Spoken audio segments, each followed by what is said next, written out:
Assalamualaikum warahmatullahi wabarakatuh. Kami dari kelompok 3 akan mempresentasikan materi terkait analisis data, yaitu metode kuadrat terkecil. Sebelumnya izin perkenalkan, nama saya Andreas Dwi-Ananda dengan NIM 242410102060 dan rekan-rekan saya. Saya Riko Nisha Putra dengan NIM 242410102048. Saya Muhammad Iqbal Nur Hakim dengan NIM akhir 2036. Saya Arya Bima Hendra dengan NIM 241110102030. Perkenalkan, nama saya Kleon Bramantia Juang Anarki dengan NIM 242410102079. Next. Baik, kita akan masuk ke materinya. Materi metode kuadrat terkecil. Apa itu metode kuadrat terkecil? Sebuah metode statistik yang digunakan untuk mencari garis terbaik atau model matematis yang paling mendekati data yang ada dengan meminimalkan jumlah kuadrat selisih antara nilai sebenarnya dan nilai prediksi dari model. Tujuannya yaitu meminimalkan kesalahan antara nilai aktual dan nilai prediksi dari model. Itulah kenapa disebut kuadrat terkecil. Inti dari metode kuadrat terkecil adalah mencari garis lurus terbaik yang mewakili hubungan antara dua variabel dengan meminimalkan jumlah selisih kuadrat antara data asli dan prediksi. Next. Karena kita ketentuannya yaitu menggunakan data real, maka di sini untuk data realnya kita mengambil dari database game Counter-Strike 2, yaitu mengambil trend player online tiap tahunnya. Dan ini adalah hasil dari database-nya. Next. Baik, di slide pertama kita melihat tabel yang berisi data tentang bulan, jumlah pemain per bulan, serta beberapa perhitungan tambahan yang dibutuhkan untuk regresi linear. Di sini kolom pertama, yaitu X, menunjukkan bulan yang diubah menjadi indeks waktu, di mana bulan Januari sama dengan 0, Februari sama dengan 1, dan seterusnya. Kolom kedua Y menunjukkan jumlah pemain dalam juta per bulan. Kolom-kolom selanjutnya seperti X kuadrat dan XY digunakan untuk membantu dalam menghitung koefisien regresi linear. Dalam konteks ini, kita ingin melakukan regresi linear untuk memprediksi jumlah pemain Y berdasarkan waktu X. Regresi linear adalah metode statistik yang digunakan untuk menganalisis hubungan antara dua variabel atau lebih. Dalam hal ini, kita menggunakan regresi linear sederhana untuk mencari hubungan antara bulan, waktu, dan jumlah pemain. Tujuan utama dari regresi linear adalah untuk menemukan garis lurus terbaik yang dapat mewakili tren dari data yang ada. Kemudian, next. Pada slide kedua, kita akan menghitung nilai-nilai yang diperlukan untuk mencari garis regresi linear. Di sini kita melihat rumus untuk menghitung slope B dan intercept, yaitu A. Dari garis regresi Y sama dengan A plus BX. Untuk menghitung nilai slope B dan intercept A, kita menggunakan rumus berikut, yaitu untuk slope B sama dengan N kali jumlah X dikali Y dikurangi jumlah X dikali jumlah Y dibagi dengan N kali jumlah X kuadrat dikurangi jumlah X kuadrat.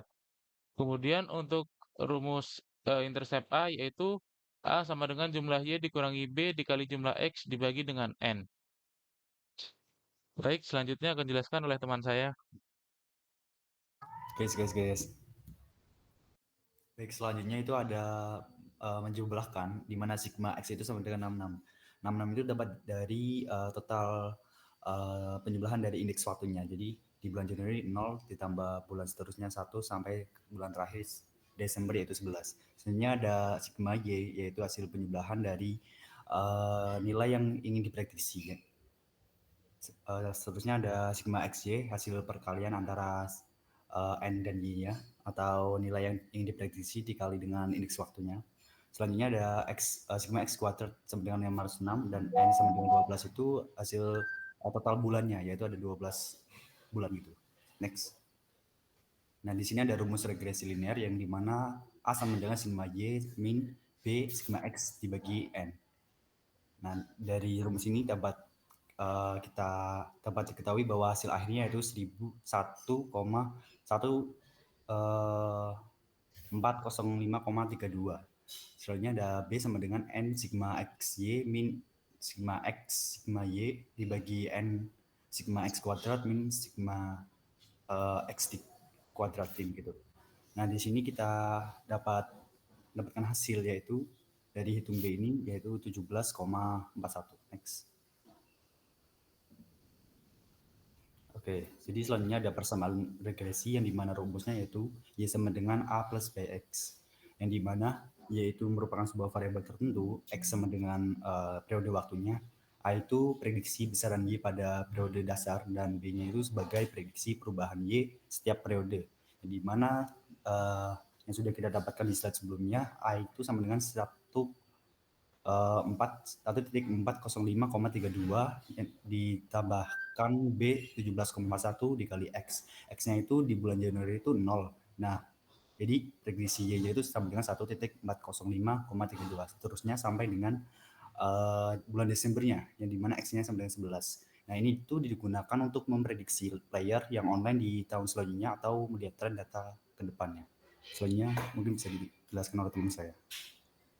Kemudian ada data aktual versus prediksi. Jadi data aktual versus prediksi adalah dasar dari evaluasi model dan alat bantu pengambilan keputusan yang berbasis data. Bisa dilihat dari tabel di sebelah. Di data ini terdapat prediksi dan data aktual atau data fakta yang terjadi di dunia nyata. Di sini bisa dilihat terdapat kenaikan player yang online pada pertengahan tahun, yaitu saat bulan Mei. Di sini diprediksi terdapat 1.400.000 pemain yang akan online pada bulan Mei. Tetapi di bulan Mei, data faktanya yaitu sebanyak 1.600.000 player yang online. Next. Kemudian ada hitung metrik kesalahan. Yang pertama, MAD atau Mean Absolute Deviation. Di sini memiliki rumus sigma N, T sama dengan 1, mutlak Y min YT dibagi N. Sama dengan, bisa dilihat datanya ditambah dibagi 12. Hasilnya 1154,2 dibagi 12 yang hasilnya 96,18. Yang kedua ada MAE atau Mean Absolute Error. MAE ini memiliki rumus sigma T sama dengan 1 mutlak Y min YT dibagi N. Sama dengan bisa dilihat datanya semua ditambah terus dibagi dengan 12 yang memiliki hasil 1154,2 kemudian dibagi 12 yang hasilnya 96,18. Kemudian yang ketiga adalah MSE atau Mean Squared Error dengan rumus sigma NT sama dengan 1 Y min YT kuadrat dibagi N. Yang datanya dijumlahkan semua bisa dibagi 12. Jadi 141.087,22 dibagi 12 menjadi 11.757,26. Selanjutnya adalah RMSE atau Root Mean Squared Error dengan rumus akar sigma NT sama dengan 1 YT kuadrat min N per N.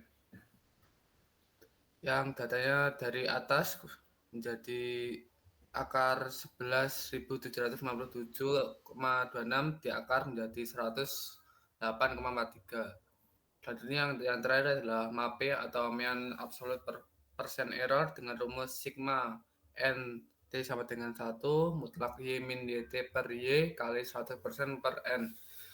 Yang datanya dijumlahkan semua, habis itu dibagi 12 menghasilkan 76,88 dibagi 12 sama dengan 6,40. Ini adalah gambaran grafiknya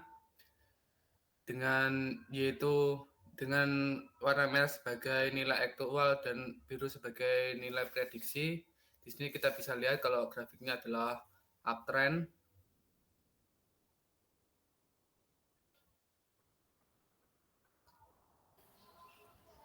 Baik, untuk materinya sampai sini saja. Mungkin jika ada salah dan kata, mohon maaf. Assalamualaikum warahmatullahi wabarakatuh. Waalaikumsalam. Rijir.